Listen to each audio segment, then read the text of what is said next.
superfluous, dishonest. If a building was going to be honest and true in the modernist movement, it had to be structure. Now, London has Big Ben, and Paris its Eiffel Tower. Chicago's answer since 1921, the one and only Wrigley Building, commissioned by chewing gum king William Wrigley Jr., who as a young man attended Burnham's Fair. He never forgot it, brought back elegance downtown. That clock tower is modeled on the Spanish Renaissance, the 11th century Giralda Tower in Seville in Spain. Also to your right, like a Gothic cathedral, Tribune Tower, home to the Chicago Tribune newspaper. 1922, Colonel McCormick of the Trib offered up $100,000, a worldwide design contest for the most beautiful office building in the world. Also to the New York wing, inspired by the Gothic cathedrals of France and Belgium in that design. Speaking of France, Mission Avenue, we like to call it Boulevard, is a grand boulevard inspired by the wide boulevards of Paris. The bridge is now named du Sable Bridge as we honor the very first Chicagoan, our first permanent resident, Jean-Baptiste Pont du Sable, an African-American French-speaking fur trader from Haiti, established the fur trading empire on this site in the late 1770s. And on our right, one of the grandest examples, and give you the newer buildings in Chicago. This is Trump International Hotel and Tower, Adrian Smith, architect for Skidmore, Owings & Merrill. Yes, New York financier and fading television star Donald Trump blesses us with a 92-story, 1,125-foot building. Now, funny thing, this building is listed as the second tallest building in Chicago, although it is 2 feet shorter than the John Hancock Center. But did you notice the spire on the roof? This is a trick. If you put a spire on top of a building, you can claim that as height. With the spire, it becomes 1,362 feet, so it's the so-called second tallest building in Chicago today. Return to the Beaux-Arts tradition with a beautiful dome on top is the Jewelers Building on our left, 1926. Inspired by a 15th century Italian monastery at Pia. It was built here for the diamond trade. Back in 26, drive your Model A, B, or T for Lowell-Wacker Drive right into the basement. Elevator lifts up your car, retrieve your diamonds, run through that building like a happy little squirrel. You feel safe. Safety's the issue. This is prohibition.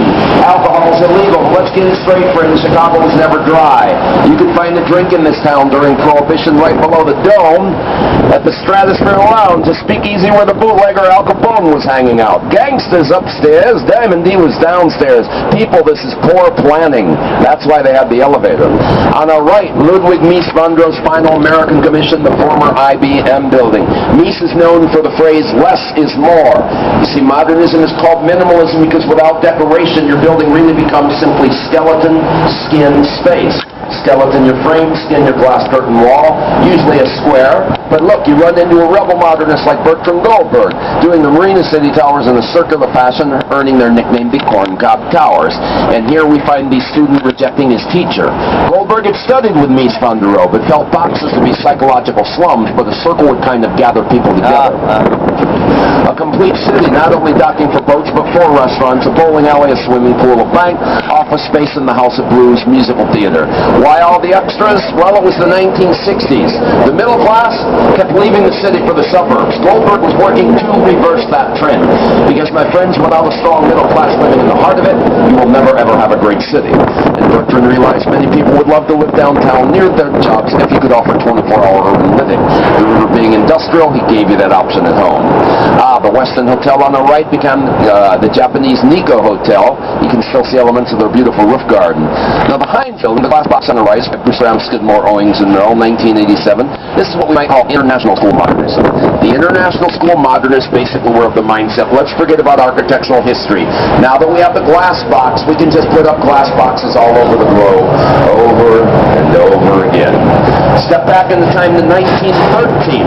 The red brick building with the clock tower on the right is the Reed Murdoch Center by George Niemans. Now, Niemans was actually associated with the Prairie School of Architecture. Prairie School architects like to evoke our flat. We have no mountains here. Midwestern landscape. So their designs will tend to hug the horizon, balanced here by the clock tower. You'll find this building is asymmetrical. It misses a 5th bay on the left-hand side. That 5th arch bay had to go out when the bridge above your head came in. In 1926, as they widened the South Street to put this bridge in, the building, which had been there for 13 years, came out too far. Now, did they change their plans and maybe move the bridge around the corner. Not in Chicago. Forget about it. It was in the way of progress. So when they widened LaSalle Street for the bridge, they de-widened the building a little bit, just lopped off a 20-foot bay. A simple 1912 coffee warehouse remains one of the last true Chicago school buildings on the river. Three elements of the skyscraper to look at right here. Number one, of course, an internal frame to support the weight, and that allows you, number two, wide windows that let in natural light, which would become known as the building trade in the early days as a Chicago window. The third very important element is underground. Due to the glacial nature of Chicago's soil, to support your building, you use posts which are called caissons. These are watertight box-like structures filled with concrete, pushing through the softer earth, maybe 65 feet down, to land on hardpan, oxidized clay. Now on the right, one of the greatest examples of Art Deco. This is the Chicago Merchandise Mart, 1930. Graham Anderson, Topsail White, the firm. Art Deco. Its streamlined facade came out of an exhibition in Paris, 1925, took over the 30s. The Merchandise Mart of Chicago would have the title, the largest structure in America prior to completion of the Pentagon. 4,000 windows, 7 miles of hallways. Originally having its own zip code, it entails 4.2 million square feet of rentable space. It was commissioned by the Marshall Field Department Store of Chicago for $32 million in 1930 to be a giant wholesale market. That dream was unrealized with the Great Economic Depression coming on, and in 1945, they had to let the building go for $12.5 million. Joseph P. Kennedy, father of our late president and senators, picked it up and saved it. Joe walked in and realized 96 acres of floor space would be perfectly suited to the furniture design industry of showrooms throughout the day. Now, ladies and gentlemen, welcome to the beginning of Chicago. This is where everybody first settled in. The confluence of the South Branch left and North Branch right. If it were the early 1800s, we might all be right here enjoying a drink. Before Chicago was even a city, they built 3 taverns right here, so we'd never ever go thirsty again. Now, where you see the Sun-Times newspaper headquarters, this would have been the Miller House Tavern, 1827. Across the way, the Wook Point Tavern by 1829. To your left, right at the corner of Lake Street, you would have found the Log Cabin Hotel. It was called the Sauganash. Potawatomi for Englishmen, the Sauganash was actually run by everybody's favorite French-Canadian Creole fiddler, Marc Beaubien, known for saying, I fiddle like the devil, I keep hotel like hell. But it was at the Sauganash. 13 electors voted 12-1 to incorporate in 1833. And on March 4th, 1837, Chicago, place of the stinking onions, would officially become Chicago, the city forevermore. Let's tour a bit of the North Branch now. We'll look at how this industrial corridor is actually going residential on us. You have newer luxury condos like the condos of Riverbend on our left. Very nice use of space around the river here. The corridors for the building were basically put on the back because there's not that much to look at. So the major windows for everything here, everything is kind of embracing the river. Now it stands right next to a very early loft conversion unit in Chicago, Harry Weiss's 1981 Fulton House. Look how thick the walls are in this older building. It was built in 1908 as a refrigerated warehouse for 70 years, and just like your freezer, they had to spend about a year defrosting that building. The biggest job was stripping the frozen horsehair off the walls. In those days, horsehair was wonderful insulation if you had a horse to get it from. Now, this railroad bridge, no longer in use, is a piece of urban sculpture, a single-leaf bastule railroad bridge. Bastule is from the French for seesaw. So how a bridge like this works, you've got that counterweight, a trunnion pin, and it's turning on, yeah. You move the counterweight, you can raise a bridge like that in 2 minutes. This was the first depot in Chicago, the 1848 Chicago-Galena Union Railroad.